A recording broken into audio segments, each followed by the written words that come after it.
Este acto ha sido declarado de interés legislativo por el Congreso de la Nación por un proyecto presentado por el diputado nacional Jorge Rivas. Y voy a leer a las instituciones convocantes, que son precisamente la Cooperativa del Hogar Obrero, la editora La Vanguardia, la Biblioteca Obrera Juan B. Justo, el periódico La Vanguardia, la Universidad Popular Sociedad Luz, la Fundación Casa del Pueblo, la Fundación Justo Repeto y la Cooperativa Afirmación. Bueno, para dar comienzo con el acto le vamos a pedir a dos jóvenes y bellas militantes, Julieta Fabricio y la candidata a legisladora Florencia Carril, que nos van a leer unos textos de Juan B. Justo. Es un fragmento pronunciado en la campaña electoral de 1913 por Juan B. Justo y se llama ¿Por qué me hice socialista? Hubo una época en mi vida cuando salía yo todas las mañanas del hospital, después de pasar media jornada entre los enfermos, los lisiados, los inválidos, las víctimas variadas de la miseria, de la fatiga, de la explotación y del alcohol.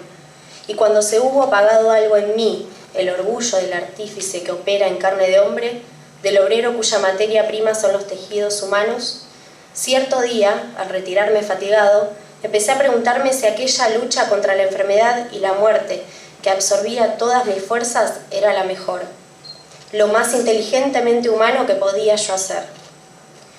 Desbordaba siempre el hospital de carne doliente, sucedíanse los pacientes en la fila de los lechos y en cada lecho, y no salían de allí, sanos o mejorados, sino para caer inmediatamente otra vez entre los engranajes de una organización social que con la ignorancia y el vicio de las masas justifica el privilegio y la opresión.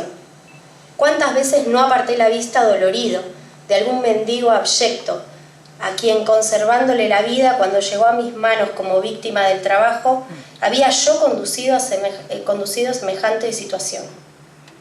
¿Valía la pena empeñarse tanto en conservar esas vidas fatalmente condenadas a un vil sufrimiento? Gradualmente comprendí que había mucho de estéril e indigno en mi tarea, que aquella atención al cuidado de cuerpos humanos lisiados y doloridos tenía en sí algo de fatídico y unilateral. ¿No era más humano ocuparse de evitar en lo posible tanto sufrimiento y tanta degradación? ¿Y cómo conseguirlo sin iluminar la mente del pueblo todo, sin nutrirla con la verdad científica, sin educarla para la más alta forma de convivencia social? Y la obra humana, la obra necesaria, se me presentó entonces como una infinita siembra de ideas, como un inmenso germinar de costumbres que acabaran con el dolor estéril y dieran a cada ser humano una vida digna de ser vivida. Y pronto encontré en el movimiento obrero el ambiente propicio a mis nuevas y más fervientes aspiraciones. Juan B. Justo, 1913.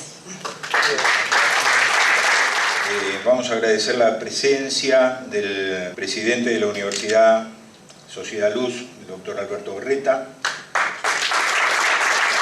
que es a la vez vicepresidente de la Biblioteca Obrera Juan B. Justo, el señor Néstor Fiumano, gerente general del Hogar Obrero, el señor Atilio Orsi, presidente del Centro Cultural Sánchez Lamonte, primer defensor del pueblo de la Ciudad de Buenos Aires, escribano Antonio Cartañá, del diputado nacional mandato cumplido Juan Carlos Coral, representando a la Federación Argentina Cooperativa de Consumo, el doctor Dante Cracoña, de la UBA, la arquitecta René Dunauis. A continuación, el director del periódico La Vanguardia, doctor Guillermo Torremare. La Vanguardia, yo hablo por ella, es uno de los grandes legados que nos dejó Juan B. Justo. Su recordado y antológico primer editorial, que se titulaba Nuestro Programa, y que, como recordamos, comenzaba diciendo: este país se transforma, revisa los profundos cambios que habían operado en la sociedad argentina durante la segunda mitad del siglo XIX. Analiza la realidad y explica cómo y por qué se da la lucha de clases en la Argentina en ese momento. Cómo y por qué las leyes estaban siendo realizadas por los ricos en su propio beneficio para explotar a la incipiente clase trabajadora que actuaba en el país. Cómo y por qué la política por ese entonces era cosa de ricos y de aprovechadores. El texto concluye presentando cuál era la misión encarada y dice textualmente: venimos a promover todas las reformas tendientes a mejorar la situación de la clase trabajadora. La jornada de 8 horas, la supresión de los impuestos indirectos, el amparo de las mujeres y los niños contra la explotación capitalista. Venimos a fomentar la acción política del trabajador argentino y extranjero como único medio de obtener esas reformas. Venimos a combatir todos los privilegios, todas las leyes que, hechas por los ricos en provecho de ellos mismos, no son más que medios de explotar a los trabajadores que no las han hecho. Venimos a presentar las cosas como son y a preparar entre nosotros la gran transformación social que se acerca. Justo tenía 28 años cuando escribió esto. La Vanguardia cumplió ese mandato. Nunca dejó de plantear el programa de transformación social. Nunca dejó de convocar a la participación política a los obreros y las obreras del país.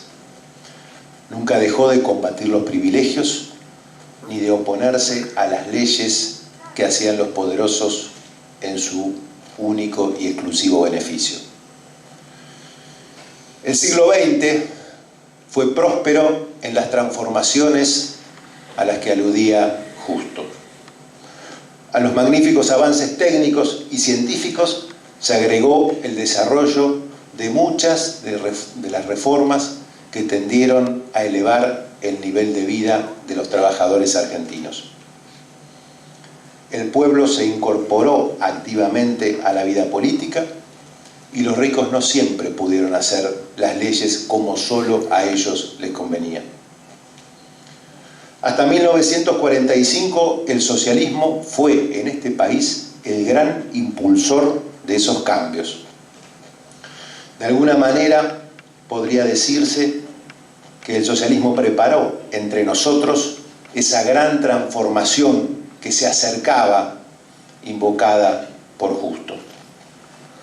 La verdad es que luego Perón y su amplio movimiento tuvo un gran protagonismo en esas transformaciones, pero la siembra de ideas estaba hecha por el socialismo. Lo mejor de la honda reforma generada por el primer peronismo no hubiera sido posible si antes no hubiera trabajado el Partido Socialista en este país. Para no ser indulgentes con nosotros mismos, hay que decir que desde la Vanguardia no siempre interpretamos correctamente los acontecimientos sucedidos a partir de la mitad del siglo XX. Durante muchos años confundimos las formas con el fondo, confundimos lo principal con lo accesorio. Sabemos, y esto vale como atenuante, que esos fueron yerros de alguna manera generados por las circunstancias, por los tiempos, por algunos personajes, pero siempre se actuó de buena fe. Y yo me animo a decir que podría decirse de la Vanguardia lo que Juan B. Justo decía de la clase trabajadora cuando a ella le dedicó Teoría y Práctica de la Historia en 1910. Fue sincera aún en el error. El progreso social que se consiguió en la segunda mitad del siglo XX no fue lineal. Hubo avances y retrocesos. La dictadura iniciada en 1976, continuada por el menemismo y continuada también por la breve alianza, fue el más agudo de los retrocesos. Al promediar la segunda década del siglo XXI, hoy, podemos decir, como Justo dijo en la última década del siglo XIX, este país se transforma. Las políticas de memoria, verdad y justicia terminaron con un ciclo en el cual la impunidad era total y parecía definitiva. La recuperación de derechos laborales, la generación de varios millones de puestos de trabajo, la existencia de paritarias anuales que permiten defender el valor del salario, la universalización del sistema previsional y la asignación universal por hijo han logrado revertir de gran manera los índices de pobreza e indigencia con que entramos en este siglo XXI. En materia de no discriminación, Argentina pasó de ser uno de los últimos países del mundo en legislar el divorcio vincular a ser uno de los primeros en legislar el matrimonio igualitario y la identidad de género. En más de una ocasión, Justo señaló: los socialistas buscamos el método para elevar el bienestar mensurable del pueblo. Los logros que yo recién apuntaba, que sabemos que son insuficientes, están en ese camino de búsqueda de un método de elevación de las condiciones de vida del pueblo. Por eso, muchos de nosotros, desde nuestra identidad socialista, absolutamente tributaria del pensamiento de Justo, sin creernos dueños de ninguna verdad, estamos acompañando el proyecto político que gobierna este país desde el año 2003. Nos gustaría escribir hoy un programa socialista para este tiempo, que partiendo de lo que se ha logrado, se proponga nuevas metas. Como dijo hace muy pocos días Jorge Rivas cuando lo entrevistábamos para este número de La Vanguardia, es urgente achicar la brecha de desigualdad social que hoy todavía subsiste en la sociedad argentina. Agregamos que además es necesario profundizar la democracia, es necesario promover el pleno goce de los derechos humanos para que la dignidad de las personas sea una realidad. Creemos que mucho puede plantearse en esa dirección. Organizar la participación de los trabajadores en la administración y en las ganancias de las empresas. Erradicar la violencia institucional, superando no solo la brutalidad policial que nosotros siempre denunciamos, sino también superando las variadas ineficiencias estatales. Dotar a la mujer de la soberanía sobre su propio cuerpo a través de la sanción de una ley de aborto seguro y gratuito. Son solo algunas de las medidas que están pendientes y con las cuales debemos comprometernos. No existe verdadero progreso histórico sin una sensible mejora en el bienestar general de la población, dijo Juan B. Justo hace hoy un siglo. Desde esa máxima nos sigue convocando a pensar y a plantear el programa socialista. Tomemos nosotros ese desafío. Gracias.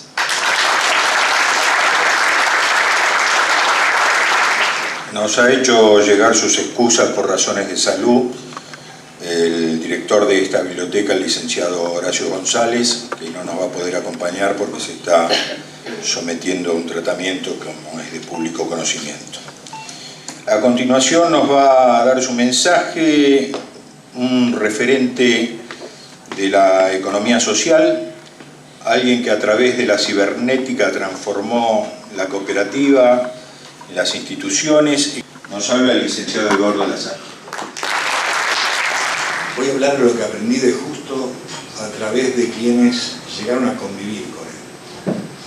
Aprendí de Justo a través de una generación de grandes viejos hombres, algunos de los cuales era el padre del aquí presente, Cartañán, que habían estado al lado de Repetto, que era el continuador, y seguramente atentos, muy jóvenes, a Justo con mucha proximidad.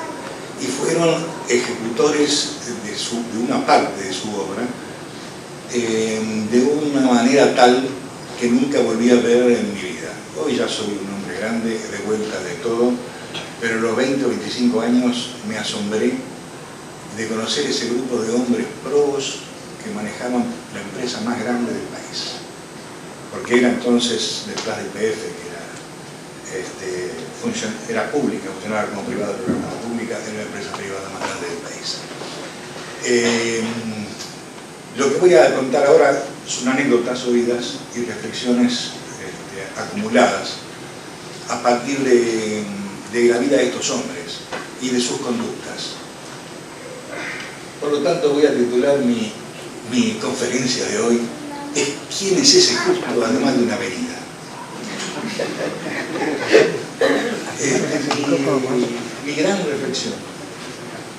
Mi gran reflexión va a pasar por el desconocimiento.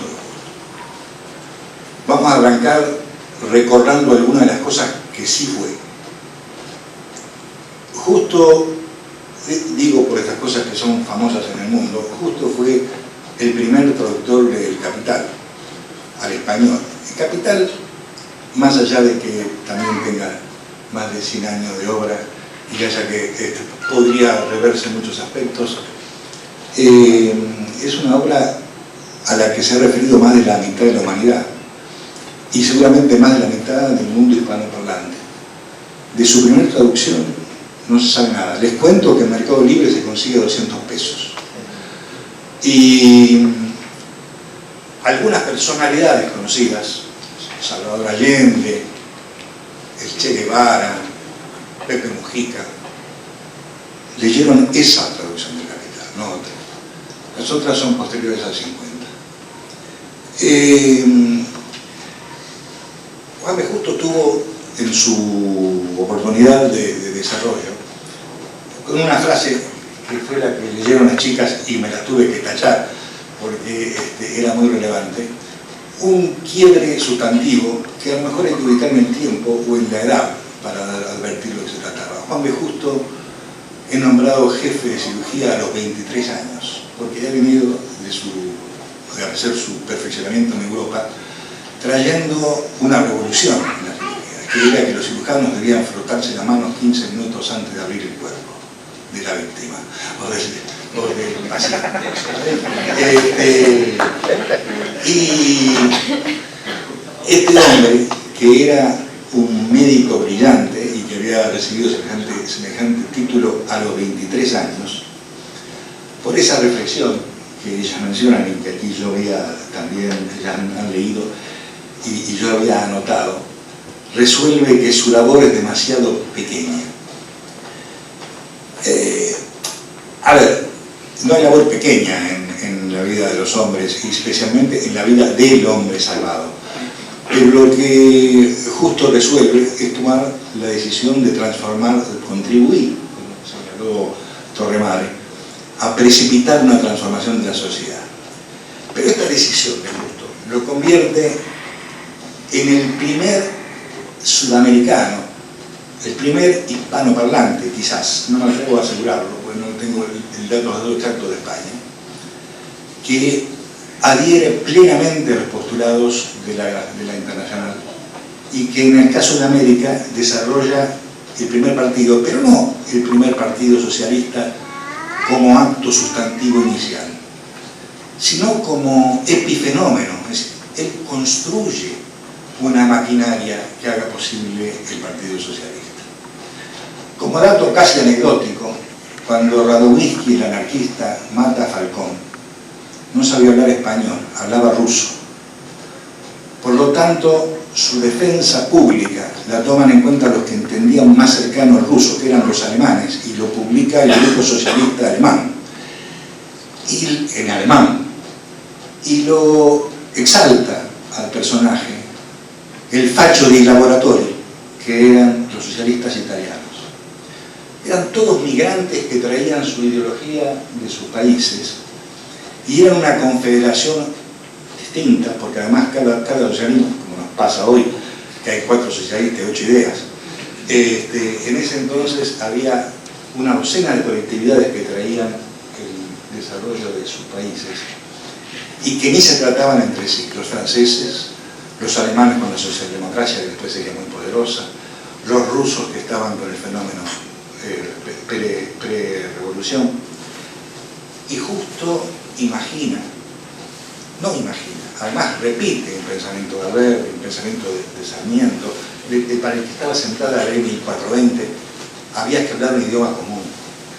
Siendo internacionalista, él empieza un discurso diciendo: amo esta tierra como mi familia. Mientras el mundo no sea internacionalista, defenderé a mi tierra. Y él lucha, primero que nada, para que esos obreros aprendan español, el lenguaje en que se comunicaría con la vanguardia. Entonces, justo empieza su acción mucho antes del partido, con cosas mucho más grandes. El partido, digo, es la consecuencia. Empieza por distinguir los factores comunes de todos los protagonistas, al revés de lo que nos pasa en la contemporaneidad, en que a veces lo que vemos son los factores divergentes. Lo que justo trató de identificar fueron los factores comunes.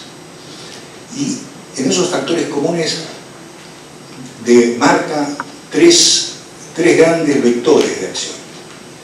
El primero de ellos es incorporarle a la masa trabajadora, a los trabajadores, el pensamiento científico.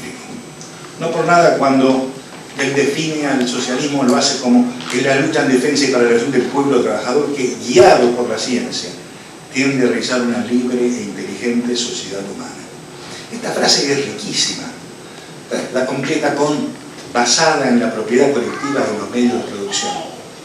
Lo que hoy casi espantaría, pero lo que él propone tiene dos partes sustantivas, además de esta última, en la que no me voy a extender porque todos sabemos lo que significa y en qué punto está la evolución del mundo al respecto. Pero dice, guiado por la ciencia, a realizar una libre e inteligente sociedad humana. De lo que está hablando es del libre albedrío y de la voluntad ejercida por cada uno de los hombres. Esto es una libre e inteligente sociedad humana. El basado por la ciencia es para nada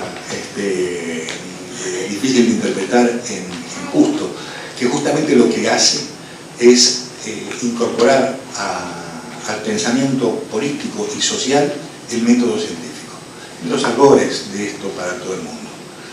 Entonces, él habla específicamente de la educación, que la arranca por aquello de unificar el lenguaje, pero volcada a través de métodos científicos a formar en la sociedad, los trabajadores, para decirlo más precisamente con sus términos, la conciencia de la capacidad de forjar la historia. Y este es un hecho no menor al que tenemos que traer hasta el presente y tiene que ser parte del análisis que hagamos en algún momento para nuevamente reunir o unir, como hizo él, mucho antes que un partido, un conjunto de gentes que pensemos cosas parecidas. Justo rechazaba todo lo que le viniera dado por el poder. No era revolucionario en el sentido de la revolución violenta, pero la revolución la sostenía desde afirmar que el poder se ejerce y el poder de las mayorías debía ser ejercido. Por lo tanto, nunca podía la mayoría recibir algo desde el poder, porque eso significaba aceptar que el poder está en otro lado. El pensamiento de Justo es un pensamiento de una consistencia absoluta y científica. Entonces, ese pensamiento se completa con un segundo pensamiento fuerte, al que también hizo referencia Torquemada, que admitamos también no fue solo obra ni del socialismo ni del peronismo, es obra del devenir de la historia. Hay algunos países que han ido atrás, pero digo, a principios del siglo la esperanza de vida era la mitad de ahora, a partir del siglo XX, ¿no? Es decir, que el mundo progresó mucho de fines del siglo XX, siglo XXI, cosa que no quiero omitir señalar en dos palabras, porque creo que Justo, siendo el mismo, pensando igual, con las mismas características, hoy haría otro cambio. Pero pasaron 100 años, ¿no? Este segundo pensamiento fuerte que le incorpora es el de la justicia social, y que también es un pensamiento que se refresca en la segunda mitad del siglo XX a través del peronismo. Juan B. Justo, en ese pensamiento que mencioné primero, nada nos puede venir sido dados porque los que trabajamos. A ver, él se ponía en la posición de trabajador, para usar la calificación de entonces, más en el trabajador de cuello azul que de cuello blanco. Todo lo hecho lo hacemos nosotros, no lo hacen los generales, no lo hacen no lo hacen, con perdón, los creyentes, no lo hacen los curas, no lo hacen los militares y tampoco lo hacen los políticos de la política criolla. Entonces, él unifica el pensamiento del fin de la miseria, el fin de eso que describe como motivador cuando sale del hospital y dice: vale la pena continuarle la vida a alguien que va a sufrir en vida más que lo que yo lo vi sufrir en muerte o casi muerte.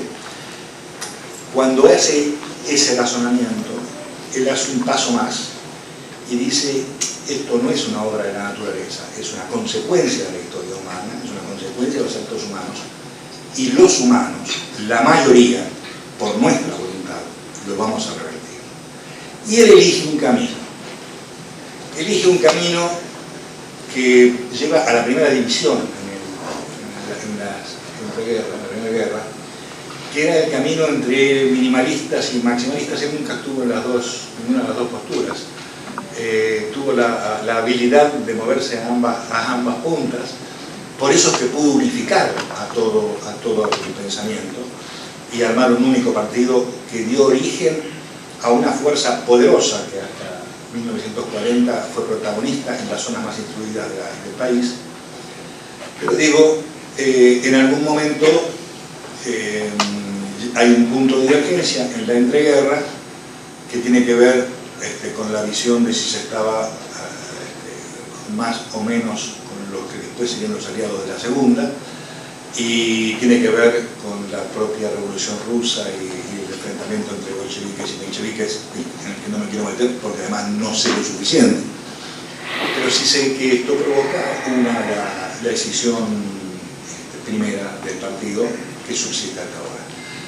Después hubo muchas otras decisiones, pero justo, por eso vuelvo a que el partido es el epifenómeno.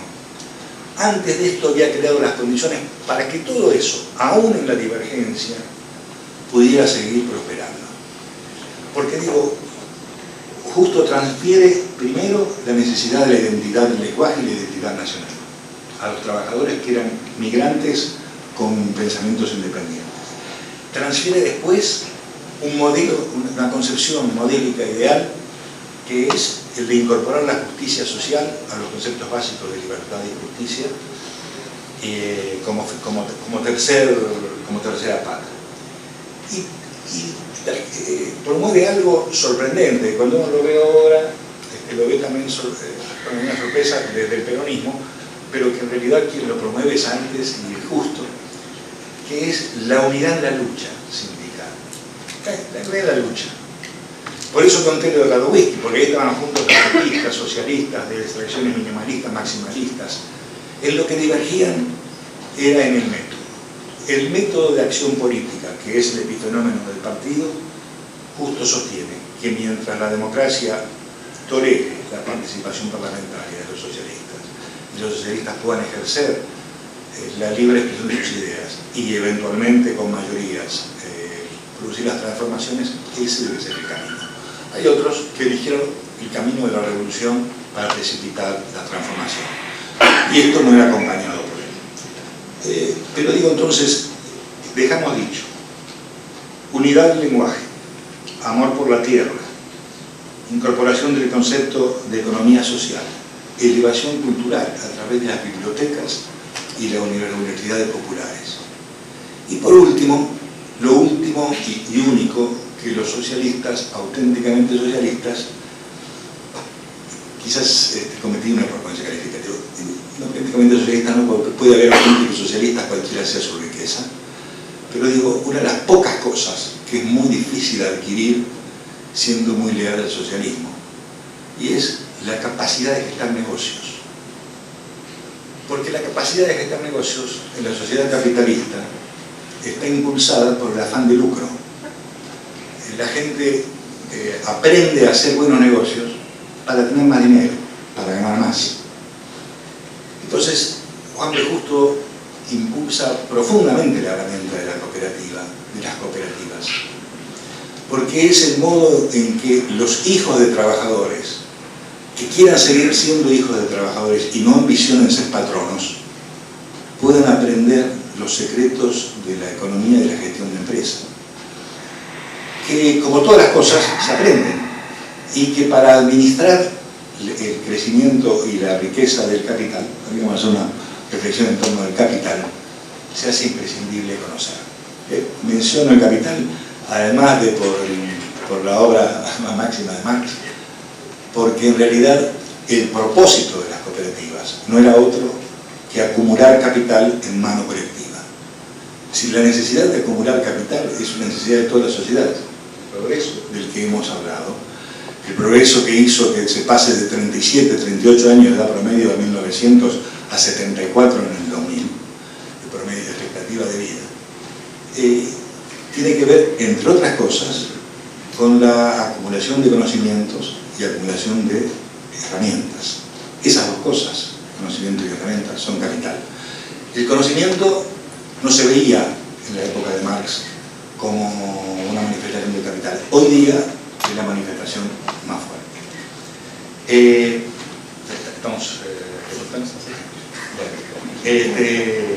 Bueno, lamento, de todas maneras parece que no tenemos algunas imágenes. Yo les paso cosas de hoy y cortamos. La reflexión sobre Justo es muy rica para, supongo, que una buena parte de los presentes que deben ser socialistas. Pero para quienes no lo son especialmente, creo que hay que tener presente que han transcurrido 100 años y que hoy las cosas que tendríamos que estar viendo son otras. Hay dos o tres acontecimientos. La presencia de mi querido amigo Jorge Rivas hoy es un fenómeno, se va a expresar en unos minutos más con el dispositivo que le hemos armado, una manifestación de algo que está pasando en el mundo y que en la Argentina no estamos siguiendo. En el mundo hay una revolución cibernética de una velocidad terrible. Uno de los temas de los que me ocupo personalmente exponer, no voy a exponer expresamente, pero en 2 minutos, es de que se está produciendo un fenómeno que se llama la singularidad. Los que estamos en tecnología no sabemos lo que va a pasar dentro de 3 años, dentro de 2 o 3 años. Pero les puedo asegurar que dentro de 30 o 40 ya están vivos, ya nacieron en el mundo los primeros inmortales. Con lo cual, la lucha de clases de la que hemos oído hablar va a pasar a ser una lucha de tipos de humanos. Naturalmente no se les escapará que los primeros inmortales van a ser hijos de ricos. Cuando estoy hablando de inmortales, no estoy hablando de inmortales eternos. Estoy hablando de milenarios, pero es probable que en 1000 años se pueda ser eterno. Esas personas, esos humanos, ya nacieron. En el curso de los próximos 50 años, la prolongación de la vida entre la genética y el soporte informático va a ser esta posibilidad total. Como esto suena tan raro que si no es en una conferencia de 1 hora no lo van a creer, con mucho video que no vamos a ver, les voy a decir una cosa mucho más sencilla, que quizás todos ustedes saben, pero nunca pensaron desde lo social y desde lo político. Todos saben que ya hay autos autodirigidos. Yo voy a mostrarles la silla que tenemos hecha para Jorge, en que él mira en una dirección y la silla avanza en esa dirección. Pero hay automóviles autodirigidos. En este momento están circulando de cada una de las marcas principales, muchos. En Estados Unidos Google tiene 200 circulando, que se dirigen, uno le pone el destino, no tiene volante y va solo a ese destino, totalmente teledirigido. Suena lindo, suena curioso, lo veremos acá en 20 años. ¿Saben qué? El sindicato más importante de la Argentina pasará a ser como el sindicato de ascensoristas. Les estoy haciendo advertir que el mundo se transforma y nosotros estamos con un pie en el peldaño de abajo del tren todavía. Entonces, el futuro del Partido Socialista, si es que va a volver a haber otro, y yo creo que sí, porque el mundo lo va a tener, es un futuro en el que hay que tener en cuenta lo que está pasando hoy, no lo que pasaba hace 150 años. Es una vergüenza, como dijo, señaló Torremare, repitiendo a Jorge, es una vergüenza la amplitud de la dispersión del ingreso que tenemos en nuestros países. Es decir, porque los más pobres de la Argentina siguen siendo tan pobres casi como cuando llegó Colón. Para ellos siguen siendo los 30 años de vida, se mueren de una infección en los dientes, y a algunos de falta de comida.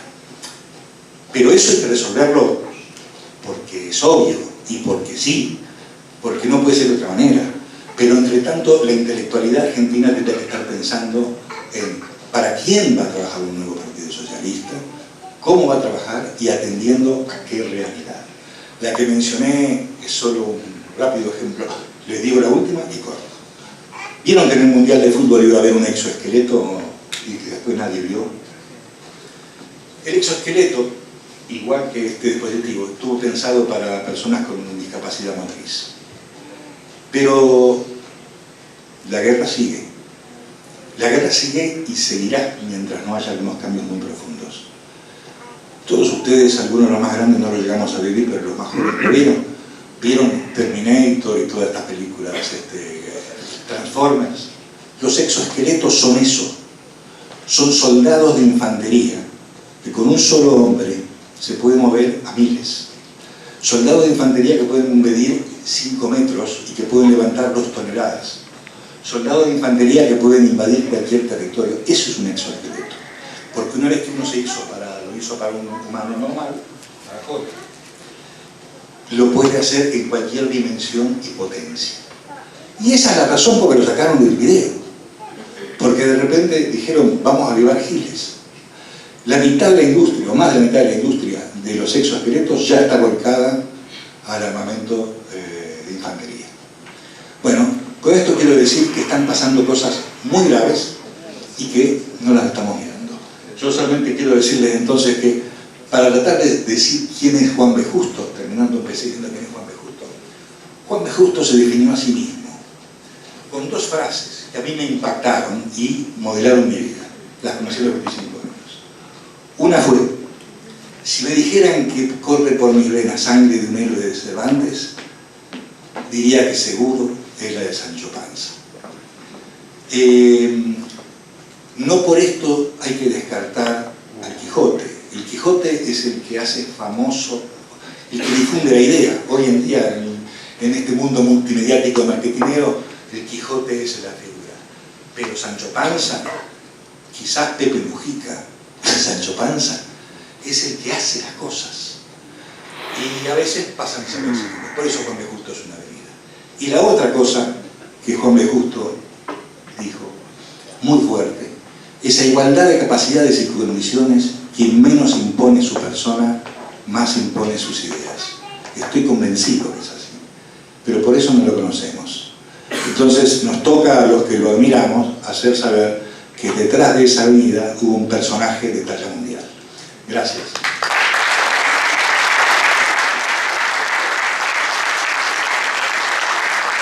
Voy a dar la palabra a alguien que es una destacada investigadora de CONICET, una persona rutilante. Tenemos la palabra de la profesora Dora Barrancos.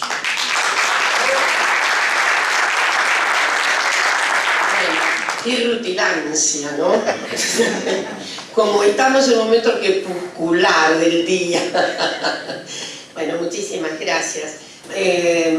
Me voy a referir al Juan B. Justo de Teoría y Práctica de la Historia. Es un libro que revela la erudición de una figura que tenía muchísimas aristas, que era absolutamente compleja y que efectivamente había ido adoptando el punto de vista del socialismo desde una sensibilidad notable. En general se nos escapa que el mundo de la intelección no huye, no puede huir de sentidos fenomenológicamente tan bien interpretados por Husserl y demás, respecto de los actos emocionales.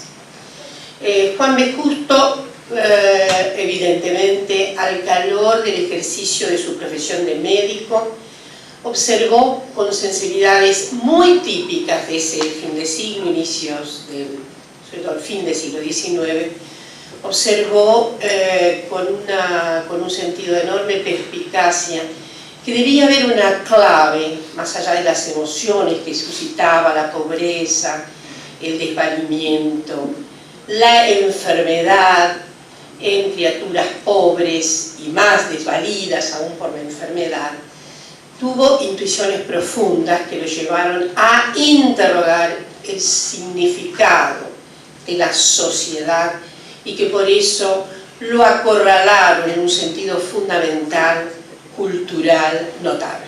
Fue un erudito, fue una figura que efectivamente llegó a plasmar ideas socialistas desde lo sensible, pero con una enorme erudición del campo económico y social de su periodo. Y yo quiero recordar que en una atmósfera de evolucionismo que se había tornado darwinista en el sentido social, que había impactado, el evolucionismo fue un impacto notable en muchas características, digamos, de grupos culturales, porque efectivamente hallarse con la aventura del darwinismo significó al mismo tiempo posicionarse en términos sociales y políticos. Pero lo de Juan B. Justo llama profundamente la atención, porque en el contexto de la época y de su formación política, adquirida así, a través de libros y a través de una interacción de enorme sensibilidad con esas criaturas que atendía, digo, en ese contexto que era fundamentalmente racialista, que había hecho de las razas una esgrima central dentro de lo que serían las competencias fundamentales para la evolución, y que arrastraba el pensamiento de la época de los malos y de los buenos. ¿Cómo esquivarle a la idea racialista del José Ingenieros de la época? ¿Cómo esquivarle a ciertas nociones racialistas que eran completamente injundiosas en el dictatum evolucionista, inclusive de predicadores socialistas y anarquistas? Al final, como decía Ingenieros, había que evitar caer en la desdicha de Brasil, que era negra, que era una nación negra, y que nunca, lo sostenía, se podía equiparar a esa condición de posibilidad que tenían las razas blancas, aún, obviamente, con las incapacidades telúricas de la raza blanca, como decía Juan B. Justo, en el caso de Argentino, ignorante, una oligarquía a la que Juan B. Justo denunciaba por su profunda ceguera cognitiva. Pero en ese espectáculo del racialismo de la época, obviamente no podemos ser anacrónicos y juzgar al pensamiento evolucionista del periodo con los sentimientos, sensaciones y conocimientos que hoy tenemos. Pero Juan B. Justo esquivó completamente el racialismo de su época. En teoría y práctica de la historia, denota absolutamente las ideas spencerianas.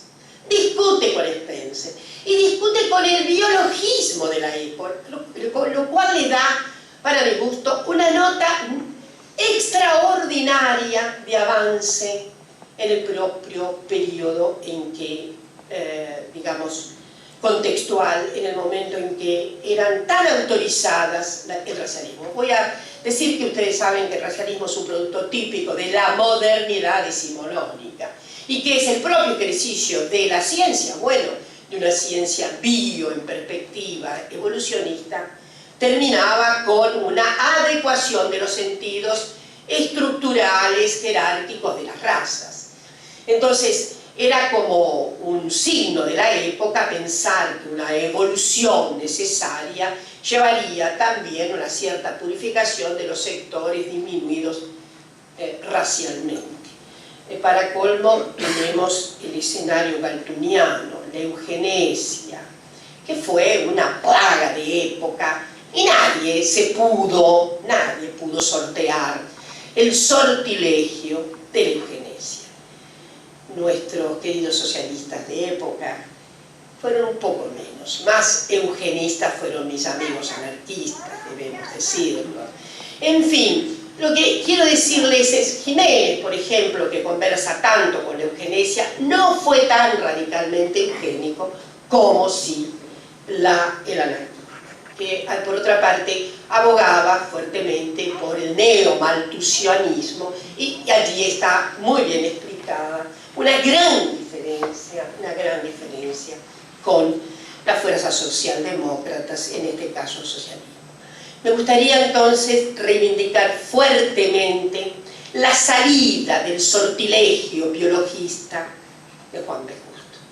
Eso lo coloca en una circunstancia particularmente notable. Es la discusión con Spencer, que se puede acompañar muy bien en Teoría y Práctica y de Historia. Hay unos párrafos que dice razas, pero digamos, el antirracialismo de Juan B. Justo no es algo que debemos buscar en las obras del texto, sino en el enunciado absolutamente reflexivo del texto. Por lo tanto, esa nota mayor me parece que no ha sido suficientemente subrayada. Yo la aprendí gracias a la oportunidad que me di de analizar lo tanto que había contribuido el socialismo al ejercicio científico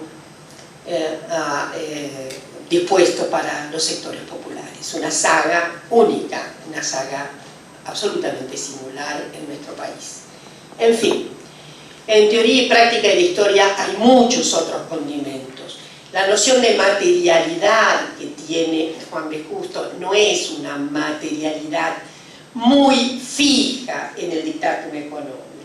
Hay ciertas conversaciones con lo social que tiene Justo que recuerdan mucho más a una figura completamente diversa en la época y que sí es de mediados del siglo XX, Raymond Williams. Ahí hay una asociación muy notable de motivos sociales en el sentido de ser eso una base de experiencia de la materialidad. Las relaciones de clase son para Juan B. Justo unas nociones de materialidad y no solo lo empírico, duro, económico.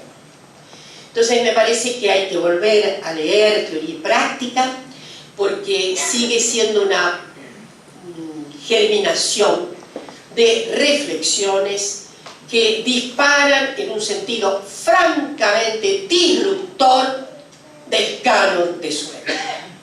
Y se ve también en su actuación como parlamentario. Hay afinamiento, hay agudeza en un espíritu que, bueno, finalmente se casó con una feminista. Bueno, se casó es un modo de decir, porque es un gran misterio la relación de Juan B. Justo con Alicia. Yo he trabajado 1000 matrimonios en la Montevideo de esos años. No encontré en ningún registro el matrimonio. Y me parece que, como dijo la querida Elena Chalidi, era Vox Populi en el partido, que Juan B. Justo dijo, nos vamos a casar, y era Vox Populi que el coro de mayor, más allegado, Repetto y demás, no la querían, Alicia. Y que cuando él les dijo que se iba a casar con Alicia, dijeron, con esa mujer, otra disrupción extraordinaria del compañero Juan B. Justo. Muchas gracias.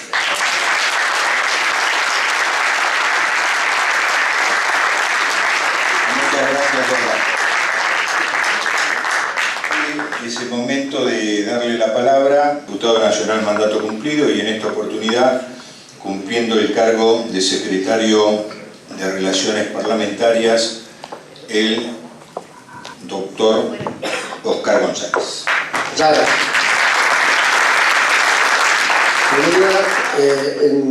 En momentos de tan intenso desarrollo tecnológico y cibernético, como se explicó muy bien Eduardo, yo tenía... Perdón, me faltó decir que yo me quiero anotar en la inmortalidad. Hay una lista, pero no se amontonen, yo tengo prioridades.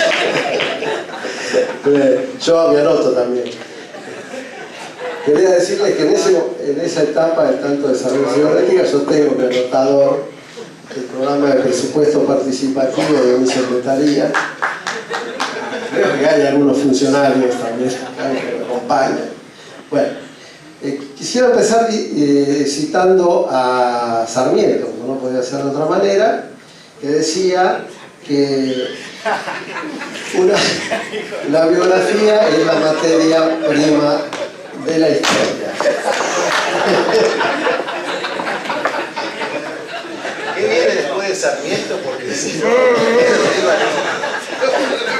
Y en ese sentido, voy a ser breve, no voy a leer mis apuntes que preparé devotamente para esta sesión, por razones obvias de tiempo. Pero Sarmiento decía efectivamente que la materia prima de la historia es la biografía. Entonces yo quería leer dos mini biografías o definiciones de Justo de dos personas separadas en el tiempo, mucho, y en el tiempo y en la profesión, que es lo que dijo Macedonio Fernández en el año 28, inmediatamente después del fallecimiento de Juan B. Justo, que dijo que él era la más completa de las personalidades del socialismo contemporáneo y lo calificó de ferviente, tierno y generoso en la adustez de su obra disconformista.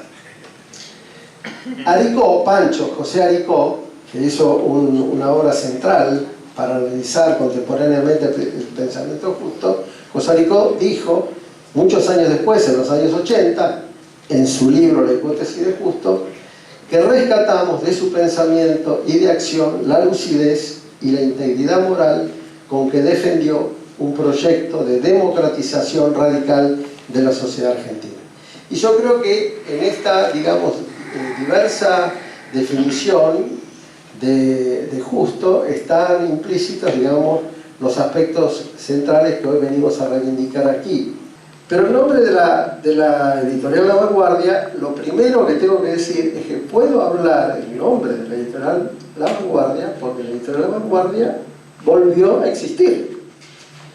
No publicaba desde hace muchísimos años y hemos tomado un grupo de compañeros ligados a la editorial La Vanguardia la decisión de que vuelvan a aparecer títulos y tenemos un plan de publicaciones que ya comenzó a materializarse, a difundirse.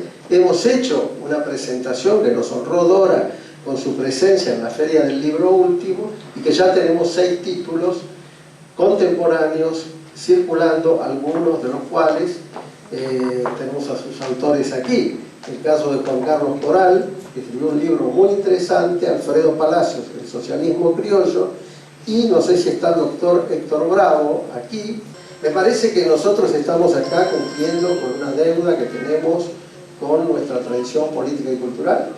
Una tradición política y cultural que fue muy maltratada por ciertos sectores de una historiografía un poco berreta, imperó durante largo tiempo, y también la responsabilidad es nuestra porque no hemos sabido custodiar ese legado, no en términos conservadores, no en términos necrológicos, no en términos melancólicos, sí en un sentido de reivindicar, ubicado en el tiempo y en el espacio, los valores de nuestra propia tradición. En esa tradición está incluido de manera absolutamente central la figura de Juan B. Justo, como muy bien lo señaló Dora Barrancos, extrapolar, digamos, circunstancias, opiniones, escritos, artículos o afirmaciones de autores que desarrollaron su labor hace 100 años o aún más, digamos, carece absolutamente de rigor científico y de sentido, y solo puede estar fundado en la mala fe y en una utilización, digamos, con propósitos políticos coyunturales, o para desalentar el desarrollo de ciertas opciones políticas, como por ejemplo la nuestra. No me cabe ninguna duda que el Partido Socialista resurgirá como una organización del socialismo democrático, plural, con diversidad, que tendrá que ver con la nueva etapa que estamos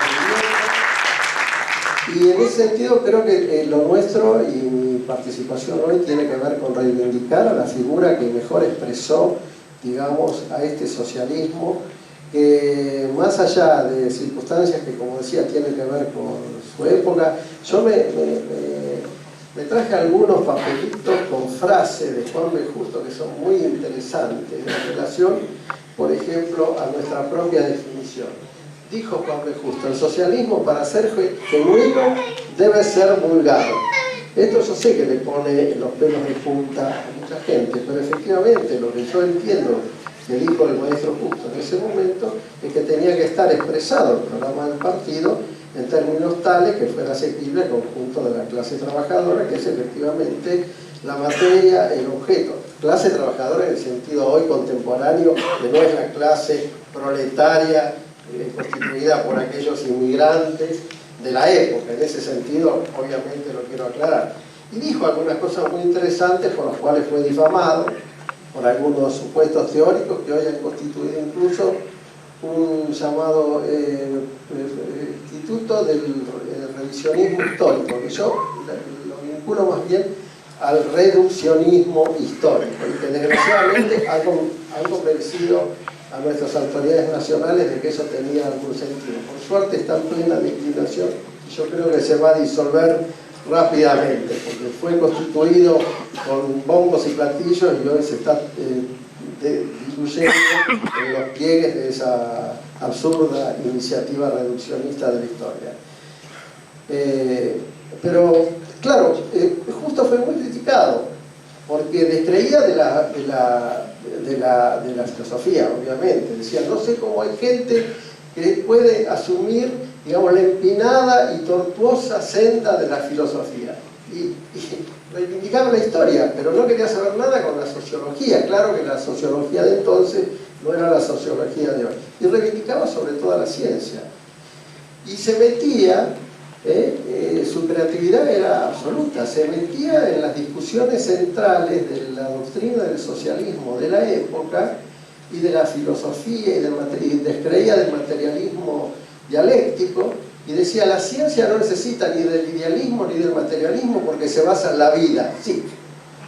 Entonces, con esa especie de sencillez, él lograba, digamos, expresar, digamos, esta idea de que el socialismo debía ser sencillo, asequible, o, como incluso él lo dijo textualmente, vulgar. Es muy interesante ver la evolución de Justo, y haciendo una especie de línea de tiempo, él tiene como 3 etapas en su vida. No la voy a desarrollar, simplemente mencionarla, pero la etapa de la formación, que de alguna manera concluye con ese texto que leyeron las 2 compañeras hoy, y cuento una anécdota. Le hemos pedido a las 2 compañeras que cada una seleccionara un texto de Juan B. Justo. ¿Por qué leyeron este? Porque las 2 seleccionaron el mismo. Lo cual revela la importancia de este texto. Con ese texto Justo termina su primera etapa, que es la etapa de la formación, la etapa de su formación personal, escolar, universitaria, académica, y ahí empieza, en 1890, el compromiso político de Justo, que empieza en esta iniciativa de la Unión Cívica, que él participa inicialmente, y de la cual descree inmediatamente cuando se evidencia que ese sector, digamos, de esas clases medias que empezaban a plantear, digamos, una extensión y ampliación de la ciudadanía, confiaba en el golpe de mano y en la presencia militar y armada como un elemento para, digamos, potenciar esos procesos de cambios. Él descree completamente, dice: dejémonos de influencia militar y hagamos una huelga de contribuyentes. Era, digamos, en ese sentido, una persona que tenía muy clara dónde debía pasar el protagonismo cívico y cómo debía excluirse toda manifestación de violencia. Él básicamente fue un hombre que repudió todo tipo de iniciativa violenta. Sin embargo, no era como pretenden ciertos señores de la llamada izquierda nacional que se atrevieron a llamarlo Cipayos, que era una especie de pacifista ingenuo. Por momentos dijeron que era agente inglés o pro-británico, y dijo: si los alemanes, los norteamericanos o los ingleses acometen alguna ofensiva contra nuestro país, tendremos que frecuentar los stands. ¿Qué son los stands? Son los stands de tiro. Habrá que entrenarse, sugirió el maestro Justo, para resistir armadamente esa ofensiva imperialista. Esto va para lo de mencionado Instituto del Reduccionismo Histórico, que hablan del cipayo Juan B. Justo. Es cierto que nosotros hemos caído en otro extremo, que es meramente apologético, nos cuesta admitir, como lo hizo Torremare muy bien en esta intervención, nuestros propios errores, nuestros déficits, nuestras limitaciones para actualizar nuestro pensamiento y para adecuar nuestra táctica, pero bueno, ese es el contexto en el cual nosotros, que hemos relanzado la editorial La Vanguardia, estamos aquí reivindicando el legado del maestro Justo.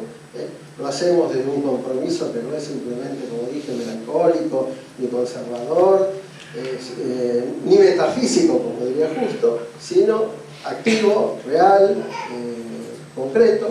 Acá se dijo: yo soy funcionario del gobierno nacional.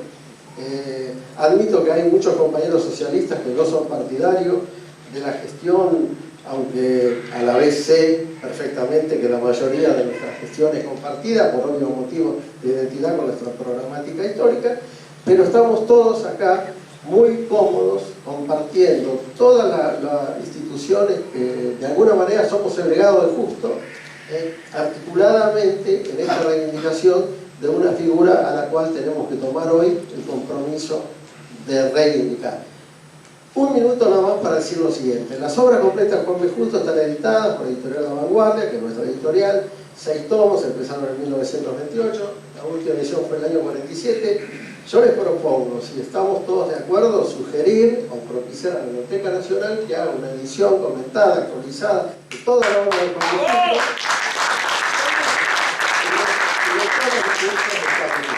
No una reproducción literal de su obra, sino introducida articuladamente. Si hace falta hacer un índice novedoso y que de alguna manera actualice su contenido, hacerlo. Y bueno, si no tenemos suerte, lo haremos privadamente y ahí estaremos pidiendo el apoyo económico de todos ustedes. Bueno, muchas gracias. Es el ingeniero Rubén Saida.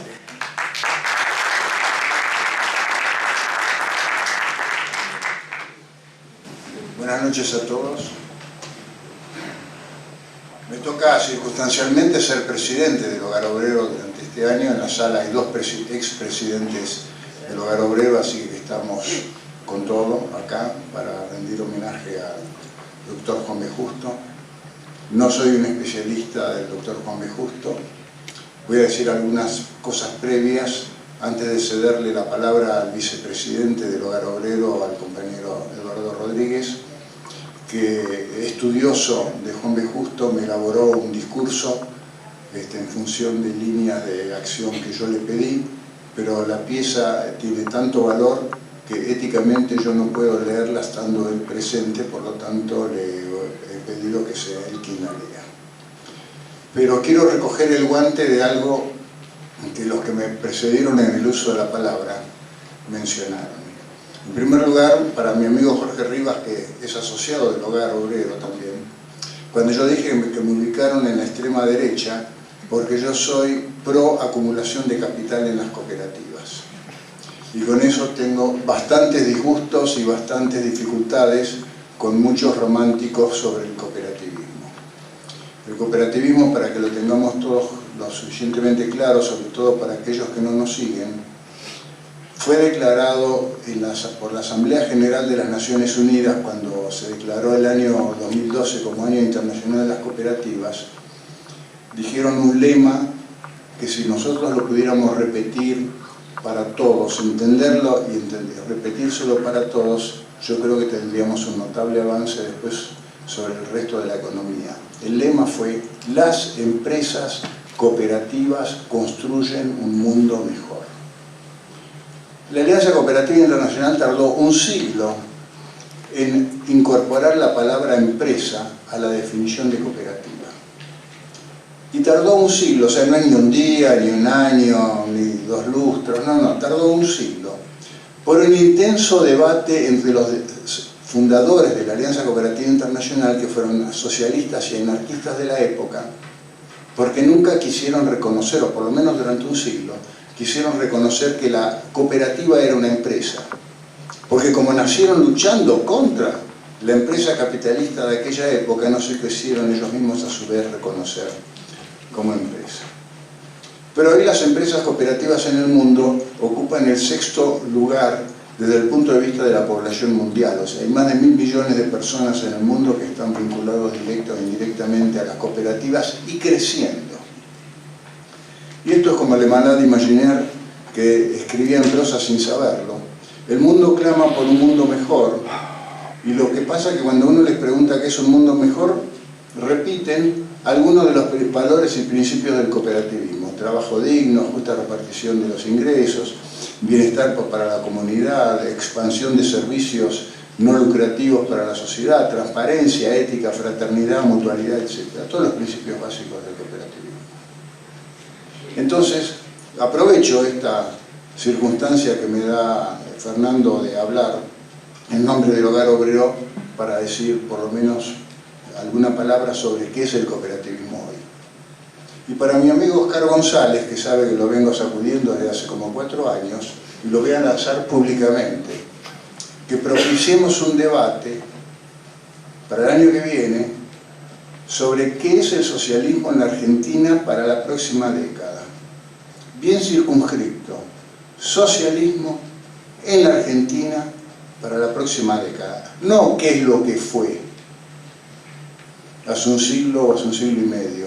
No qué es lo que es en el mundo, sino cómo queremos al socialismo en Argentina. Porque cuando uno escucha hoy mucha gente hablar en política, resulta que están reivindicando los valores del socialismo y dicen: ojalá tuviéramos un Palacio, un Repetto de vuelta para que nos hablaran.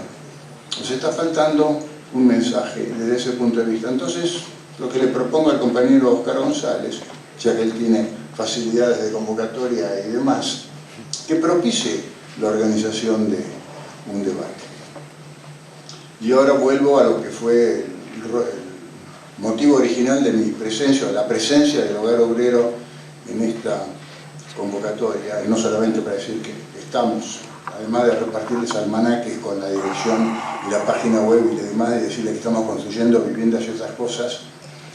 Lo que le pedí al amigo Rodríguez es que el discurso nuestro tenía que estar basado en frases de Juan B. Justo que trascendieran el siglo de existencia. O sea, que las frases de Juan B. Justo fueran un mensaje para el devenir, para lo que viene, para la construcción, como dice el lema de la Alianza Cooperativa, para la construcción de un mundo mejor. Gracias, Rubén. Lo primero que tengo que decir es que Rubén Seida los engañó a ustedes y me engañó a mí. A ustedes porque les dijo que yo soy un estudioso de Justo, lo cual no es verdad. Y a mí porque me pidió que recopilara información y que me bosquejara un discurso, y una vez que yo lo he hecho, me dijo: bueno, ahora decilo vos. Así que ahí vamos. Vamos a referirnos a la vigencia de Juan B. Justo a 150 años de su nacimiento. Por sus ideas y la puesta en práctica de las mismas, Justo es considerado, con Alberdi y Sarmiento, promotor de las instituciones de nuestro país pensadas como instrumentos de elevación y desarrollo de sus ciudadanos. Abarcó conocimientos, creaciones intelectuales y acciones concretas y exitosas en aspectos tan variados, entre otros, como la política, la legislación, la economía, la investigación histórica y la medicina. En todos ellos privilegió la solución de las necesidades de los más desprotegidos, siempre desde un enfoque de dignidad y crecimiento opuesto a los clientelismos y en defensa del trabajo genuino y de la educación superadora. El socialismo, su expresión política partidaria, no apelaba a caudillos ni a punteros. Sus afiliados sostenían las actividades con sus aportes personales. Procuraremos mostrar cómo lo expresado se refleja en conceptos del propio Justo, de sus biógrafos y de sus seguidores, evitando lo posible recurrir a las frases y figuras más clásicas de y sobre su pensamiento y la enumeración de sus creaciones, suficientemente reiteradas a lo largo de tantos homenajes y recordaciones amigas en el transcurso de los años. Acá una aclaración, pese a que escribí esto, seguramente lo voy a repetir en algunas cosas, aunque sea parcialmente, porque me antecedieron, porque es el precio de hablar penúltimo.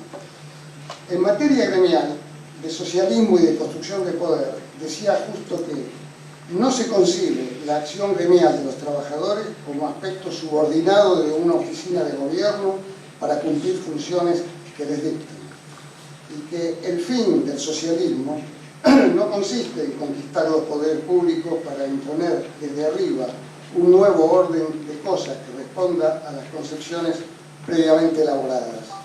Es un proceso y una acción histórica mucho más compleja, desde abajo hacia arriba. Como una predicción de lo que sucedería a partir de los años 40 del siglo pasado, afirmé: dentro de pocas décadas, 20 o 30 años, si la política argentina, dependiente de la clase gobernante, sigue las corrientes que ha seguido hasta ahora, y éstas no se apresuran a hacer suyas las reivindicaciones de la clase trabajadora, vamos a asistir a una revolución.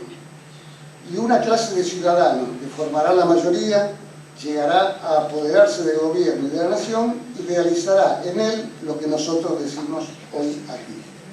Será un cambio de consecuencias graves y trascendentales y de efectos desagradables para los exgobernantes, que habrán perdido brillantes oportunidades de ser útiles a ellos. Fue el introductor original del concepto de justicia social, reflejado en muchas leyes de su autoría y que fuera instrumentado en periodos posteriores. Al respecto, dijo Alejandro Korn: al incorporar Justo la idea de justicia social, se ha superado por primera vez la ideología alberdiana y se ha renovado el pensamiento argentino. Ya este concepto no puede eliminarse de la evolución nacional. Y Arturo Weinstock expresó: Justo está incorporado definitivamente a los anales de nuestra historia como el iniciador y propulsor de las luchas por la justicia social argentina. Respecto al trabajo y a la educación, afirmó que el trabajo es la aplicación de las energías del hombre a los fines de la vida. Es indispensable para la existencia de todos y de cada uno. Su falta de ejercicio, por falta de empleo o por parasitismo social, es el hambre y la muerte de los que no trabajan porque no pueden y de los que trabajan demasiado para que otros vivan sin trabajar. Y agregó que sin la educación y elevación cultural y técnica del hombre, no habrá posibilidad de socialismo democrático, en tanto que aparecerán formas de gobierno y convivencia más o menos autoritarias o demagógicas, pero no socialistas. En economía abordó la teoría y la práctica, tanto en el nivel macroeconómico como en la microeconomía práctica de todos los días. Fue un defensor del valor de la moneda en favor de la clase trabajadora, lo que le valió el mote de anacrónico, habiendo expresado que el deterioro de la moneda beneficia a los deudores y es ruinoso para los que viven de salario fijo. Los precios de los productos, incluidos los de primera necesidad, aumentan más rápidamente que los salarios, de modo que los trabajadores pueden comprar cada vez menos. Y refiriéndose a una situación histórica de Pareselman y Pellegrini, dijo: el circulante se duplicó y llegó a su punto más alto, hundiendo al pueblo en masa en la miseria. Con tales maniobras se roba al pueblo su dinero. Estas emisiones son préstamos forzosos y de extorsión. Por otra parte, debemos recordar la originalidad de sus ideas sobre el cooperativismo, que se manifiesta, entre muchas otras, en las siguientes. El cooperativismo es hacer pasar a manos del pueblo entero esa función de dirección que hoy monopoliza la clase privilegiada propietaria. Lo esencial para la cooperación libre son los hombres, no el dinero. Hasta ahora los trabajadores participaron en la producción.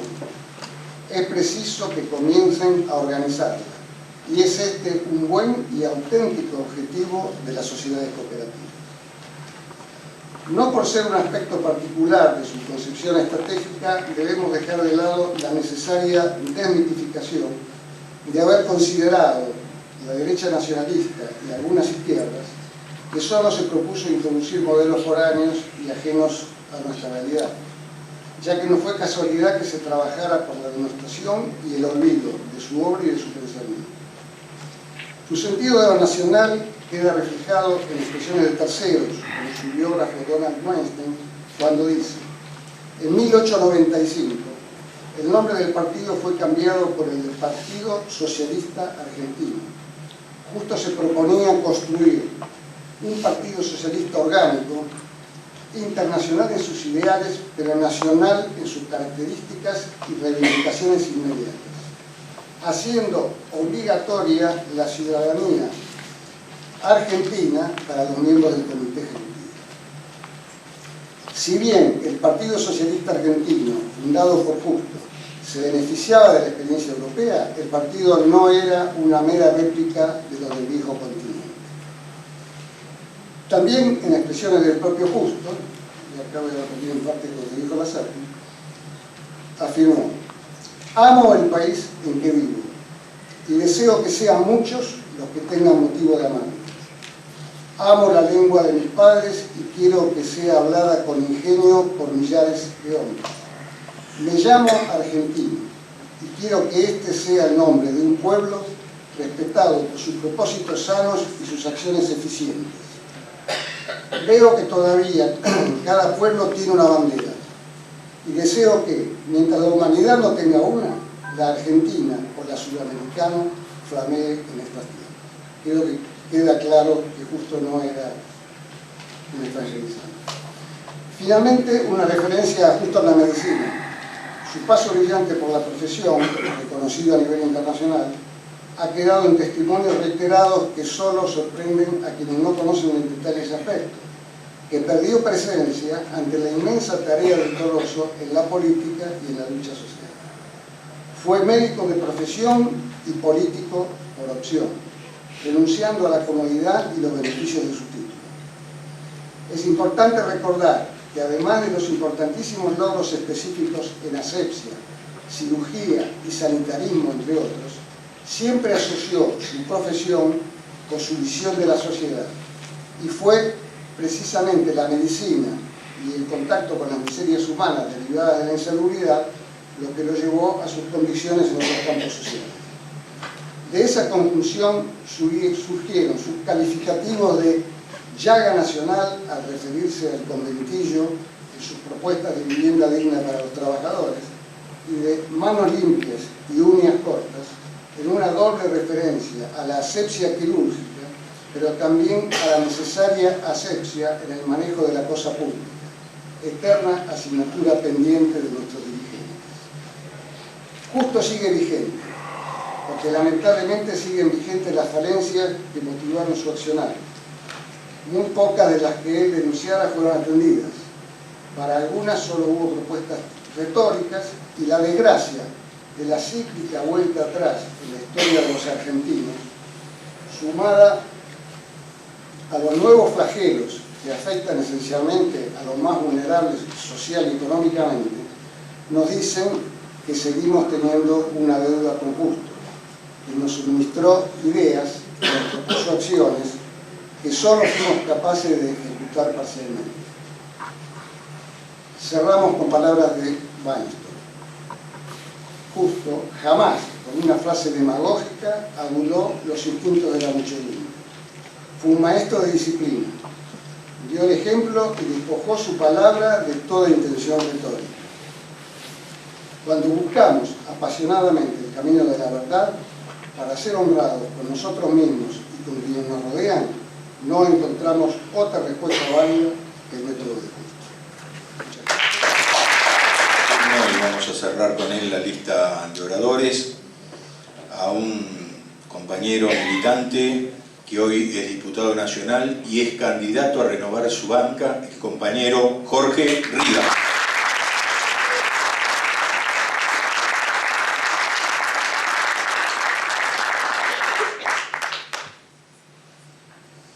Primero quiero agradecer a los compañeros de la organización por la invitación.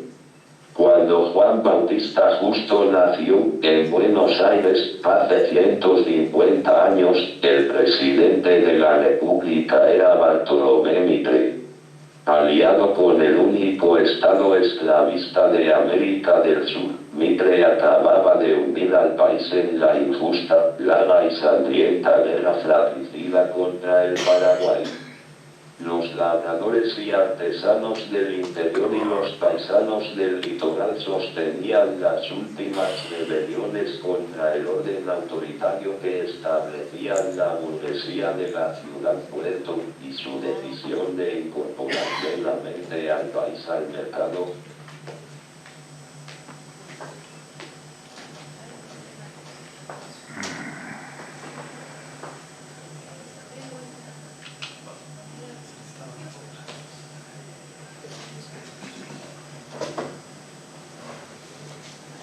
Mercado mundial. Corrían torrentes de sangre de trabajadores. Por otra parte, en Europa, Carlos.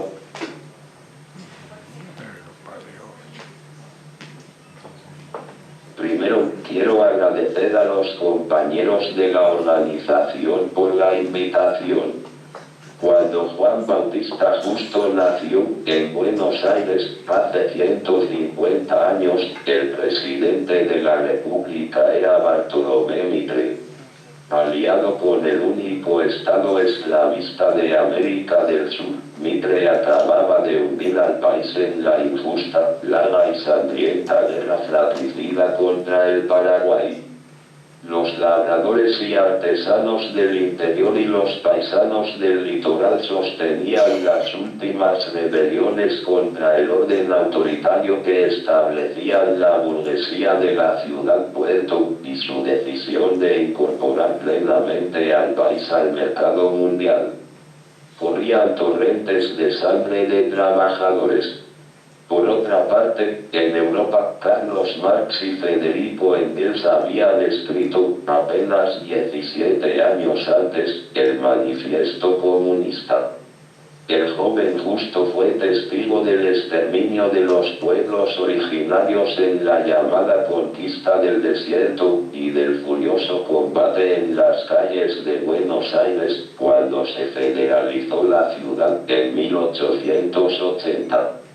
También asistió a la llegada de miles y miles de trabajadores extranjeros que antes de que terminara el siglo ya constituían la mitad de la población de la ciudad. Vio cómo trataban de encontrar su lugar en la sociedad argentina, cómo se los explotaba, cómo ejercían su solidaridad de clase, cómo escribían y publicaban periódicos. He querido recordar este puñado de informaciones porque cuando se piensa en Juan B. Justo se lo suele recordar ya convertido en médico en los últimos años del siglo XIX, que son por cierto los del comienzo de su vida pública.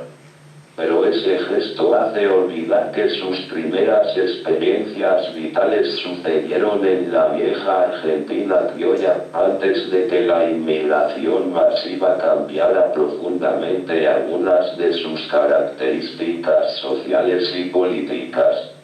Y cuando apenas despuntaba el sistema de pensamiento que se convertiría en la ideología del movimiento obrero y del socialismo en todo el mundo.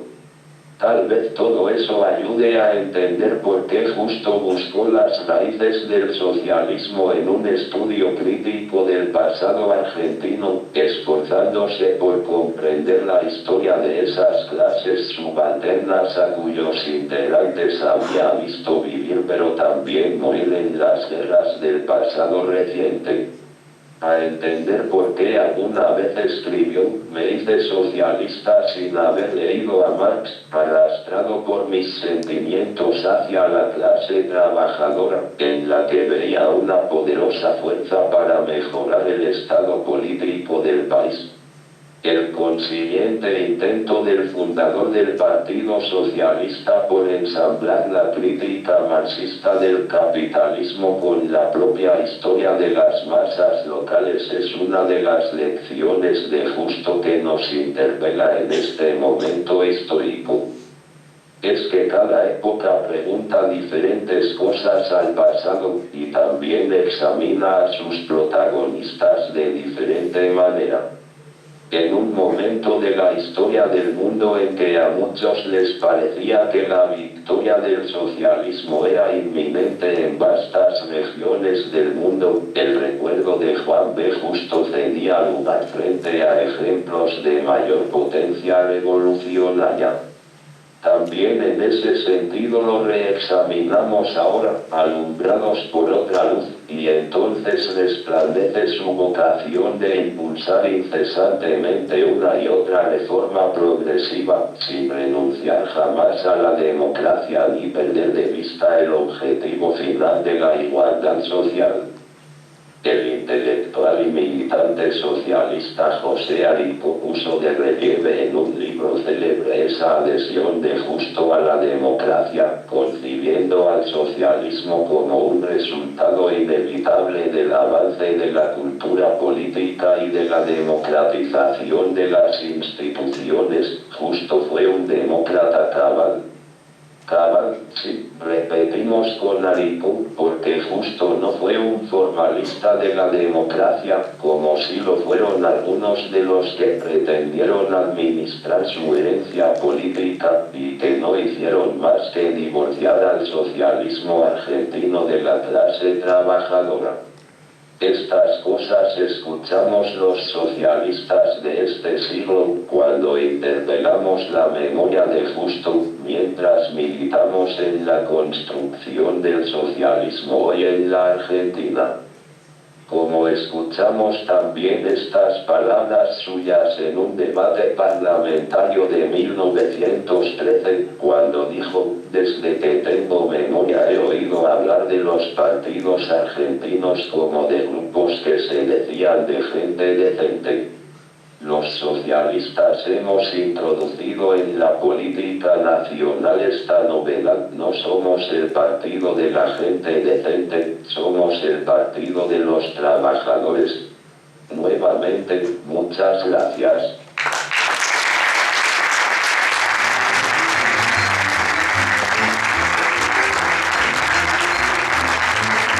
Agradecemos la presencia de todos ustedes.